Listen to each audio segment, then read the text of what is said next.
আসসালামু আলাইকুম ওয়া রাহমাতুল্লাহ।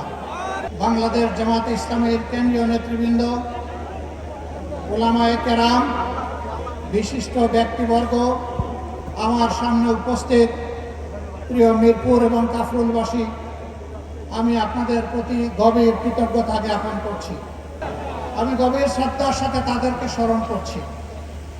15.5 বৎসরে ফ্যাসিস্ট আমলে সূচনা থেকে শেষ পর্যন্ত যারা লড়ে গেছেন, জীবন দিয়েছেন, আহত পঙ্গু হয়েছেন, বারবার কারাবরণ করেছেন, চাকরি হারিয়েছেন, বিভিন্নভাবে নির্যাতিত হয়েছেন, আমি আজকের এই জনসভা থেকে তাদেরকে গভীর শ্রদ্ধার সাথে স্মরণ করছি। বিশেষভাবে স্মরণ করছি 24 জুলাইয়ে যারা গগনভেদী আওয়াজ তুলে ফ্যাসিবাদের তক্তে তাউসকে কাঁপিয়ে দিয়েছিল, তছনছ করে দিয়েছিল, ফ্যাসিবাদকে বাংলাদেশ থেকে তাড়িয়ে দিয়েছিল। আমি তাদের প্রতি বিশেষভাবে শ্রদ্ধা নিবেদন করছি। যারা জীবন দিয়েছেন, আল্লাহ তাদেরকে শহীদ হিসেবে কবুল করুন। যারা আহত হয়েছেন, আল্লাহ পাক তাদেরকে সুস্থতার নিয়ামত দান করুন। যারা দফায় দফায় কারাবরণ করেছেন, বিভিন্নভাবে নির্যাতিত হয়েছেন, রব্বুল ইজ্জত তাদেরকে দুনিয়া এবং আখিরাতে সম্মানে ভূষিত করুন। প্রিয় দেশবাসী,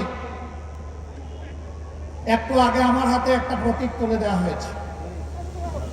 এই প্রতীক বড় ভারী। এই প্রতীক হচ্ছে ইনসাফের প্রতীক।